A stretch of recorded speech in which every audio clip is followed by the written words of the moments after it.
بسم اللہ الرحمن الرحیم۔ السلام علیکم۔ دار ارقم اسکول سرگودا کی آن لائن کلاس میں آپ سب کو خوش آمدید۔ ہم نے پچھلے لیکچر میں مولانا الطاف حسین حالی کی لکھی ہوئی نظم حمد کے پہلے 3 اشعار کی تشریح پڑھی تھی۔ آج کے لیکچر میں ہم اگلے 4 اشعار کی تشریح پڑھیں گے اور نظم مکمل کریں گے۔ شعر نمبر 4۔ جچتا نہیں نظروں میں یا خلت سلطانی، کملی میں مگن اپنی رہتا ہے گدا تیرا۔ مشکل الفاظ کے معنی۔ جچنا، پسند آنا، اچھا لگنا، خلعت سلطانی شاہی لباس، کملی چادر یا فقیرانہ لباس، مگن گم، گدا فقیر۔ شعر کا مفہوم ہے تیرے در کا گدا اپنی کملی میں مست رہتا ہے اور اسے بادشاہی لباس اچھا نہیں لگتا۔ اب ہم اس شعر کی تشریح دیکھتے ہیں۔ اللہ والوں کی یہ شان ہے کہ وہ تمام دنیاوی خواہشات کو ترک کر کے اپنا رشتہ اللہ سے جوڑ لیتے ہیں۔ ان کے نزدیک اس سے بڑی سعادت اور خوش نصیبی اور کیا ہو سکتی ہے کہ اللہ ان کے دل کو اپنی محبت اور یاد کے لیے خاص کر لے اور دنیا کی آلائشوں اور خباستوں سے ان کا دل صاف کر دے۔ اللہ تعالیٰ نے قرآن میں اپنے پیاروں کی تعریف ان الفاظ میں بیان کی ہے، والذین آمنوا اشد حبا للہ، اور ایمان والے اللہ سے شدید محبت رکھتے ہیں۔ اللہ کے یہ نیک اور برگزیدہ بندے اس کی محبت میں ایسے فنا ہو جاتے ہیں کہ انہیں بقا کی منزل مل جاتی ہے۔ ایسے خدا پرستوں کے نزدیک دنیا کی حیثیت مچھر یا مکھی کے پر کے برابر بھی نہیں ہوتی۔ جو شخص دنیا اور مال و دولت کی حقیقت سے اچھی طرح آگاہ ہو جاتا ہے، اس کی نظر میں دنیا کے تمام عہدے، مرتبے، شان و شوکت اور جاہ و جلال بے معنی ہو کر رہ جاتا ہے۔ دنیا میں کوئی ایسا فقیر یا درویش نہیں جس نے فقر کی بجائے کبر اور کملی کی بجائے شاہی خلت کو اہمیت دی ہو۔ کوئی درویش فقر کے بدلے بادشاہت نہیں لے سکتا۔ ہاں، بڑے بڑے بادشاہوں نے اپنی سلطنت اور اپنی خواہشوں کو چھوڑ کر درویشی اپنائی ہے۔ دارا شکوہ وہ مغل بادشاہ تھا جس نے درویشی کی راہ اختیار کی۔ دنیاوی بادشاہت عارضی اور فانی ہے، جبکہ اللہ کا عشق دائمی اور عظیم اعزاز ہے۔ جو تیرے فقیر ہوتے ہیں آدمی بے نظیر ہوتے ہیں۔ علامہ اقبال نے اس خیال کا اظہار اس طرح سے کیا ہے، نہ پوچھ ان خرقہ پوشوں کی، ارادت ہو تو دیکھ ان کو، ید بیضا لیے بیٹھے ہیں اپنی آستینوں میں۔ اگلا شعر۔ تو ہی نظر آتا ہے ہر شے پہ محیط ان کو، جو رنج و مصیبت میں کرتے ہیں گلہ تیرا۔ شعر نمبر 5 کے مشکل الفاظ کے معنی دیکھیے۔ رنج و مصیبت، دکھ اور تکلیف، گلہ شکوہ یا شکایت۔ شعر کا مفہوم، جو لوگ دکھ اور تکلیف میں تیرا شکوہ کرتے ہیں ان کو بھی تیری ذات ہی ہر شے پہ محیط نظر آتی ہے۔ اب اس شعر کی تشریح پڑھتے ہیں۔ انسان کے لیے ہر کام میں کوئی نہ کوئی مصلحت اور حکمت پوشیدہ ہوتی ہے۔ دکھ، تکلیف، مصائب، پریشانیاں زندگی کا لازمی حصہ ہیں، کیونکہ انسان کی اصل پرکھ ہی مشکل وقت میں ہوتی ہے۔ ان حالات میں کوئی شکر کے مقام پر ہوتا ہے اور کوئی اللہ سے شکوہ و شکایت کرنے لگتا ہے۔ خوف اور سختی کے وقت انسان کی فطرت اللہ ہی کی طرف رجوع کرتی ہے۔ بڑے سے بڑا سرکش مصیبت میں گھر کر خدائے واحد کو پکارتا ہے۔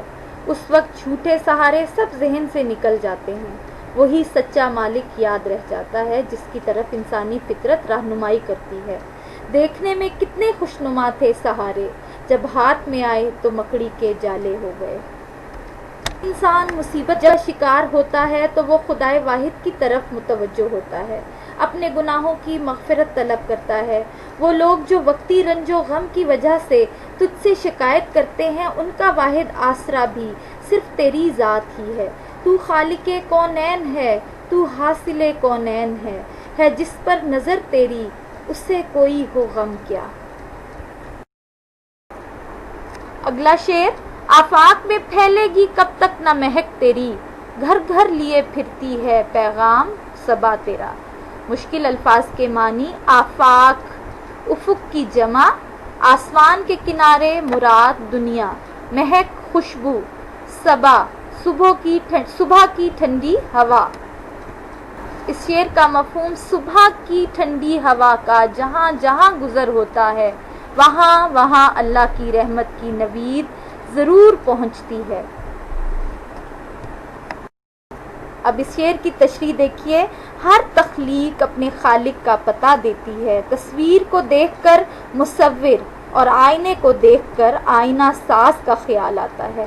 کائنات کی رنگا رنگی اور خوبصورتی دیکھ کر رب ذوالجلال کا خیال آتا ہے کہ جس نے یہ وسیع و بے کراں دنیا بنائی ہے وہ خود کتنے جاہ و جلال اور عظمت و شان والا ہوگا۔ اس کی کبریائی کا نقش ہر ذرے کائنات میں موجود ہے جو زبان حال سے اس کی بڑائی اور وحدانیت کا اقرار کر رہا ہے۔ ہر ایک ذرہ فضا کا داستاں اس کی سناتا ہے، ہر ایک جھونکا ہوا کا آ کے دیتا ہے پیام اس کا۔ صبح کا وقت اور اس وقت چلنے والی خوشگوار ہوا اللہ کی بہت بڑی نعمتیں ہیں۔ صبح کا وقت ظہور حق کا وقت ہے، جب تاریکی کے پردے سے رنگ و نور کا سیلاب امڈ آتا ہے اور دنیا میں روشنی پھیل جاتی ہے تو تمام اہل عالم اپنے رب کو یاد کرتے ہیں۔ ہوا ایک لطیف شے ہے جو وجود رکھتی ہے مگر نظر نہیں آتی۔ ہوا نئی رتوں کی نوید دیتی ہے، کلیوں کو پھول بناتی ہے، گھٹن زدہ ماحول کو خوشگوار کر دیتی ہے۔ جس طرح ہوا چھپ کر دنیا کو اپنی لطافتوں سے مسرور کرتی ہے، اسی طرح اللہ کی مہربانی اور کرم نوازی بھی غیر محسوس طریقے سے انسان کے تعاقب میں رہتی ہے۔ کائنات کا راز بظاہر 7 پردوں میں مستور ہے مگر اس کی نشانیاں اس کے وجود کی گواہی دے رہی ہیں۔ صبح کی ٹھنڈی ہوا بھی اللہ کی قدرت کی بہت بڑی نشانی ہے۔ یہ جہاں جہاں سے گزرتی ہے وہاں وہاں اللہ کی توحید کا پرچار کرتی ہے اور پروردگار عالم کی رحمت و مہربانی کا پیام سناتی ہے۔ کچھ تو کہتی ہیں چٹک کر کلیاں، کیا سناتی ہے صبا غور سے سن۔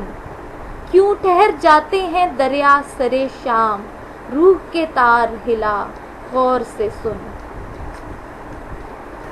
حمد کا آخری شعر: ہر بول تیرا دل سے ٹکرا کے گزرتا ہے، کچھ رنگے بیاں حالی ہے سب سے جدا تیرا۔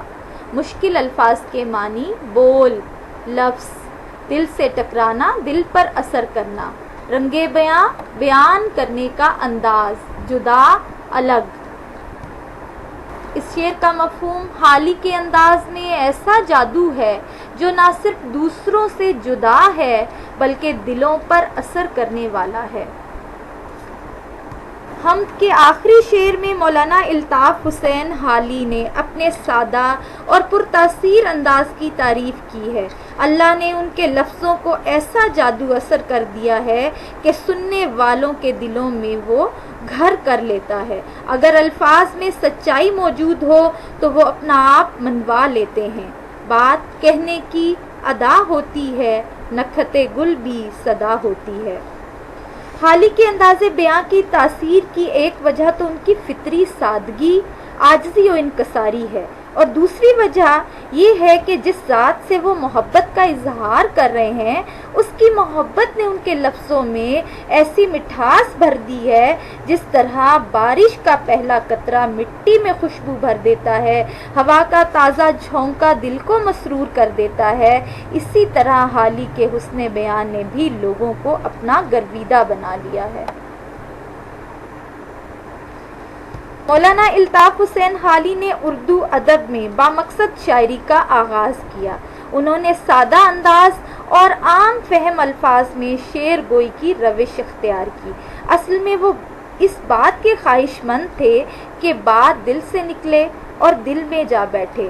اسی مقصد کو پورا کرنے کے لیے انہوں نے اپنے احساسات اور خیالات کے اظہار کے لیے سادہ بیانی کو اپنایا تاکہ لوگ بآسانی سمجھ سکیں۔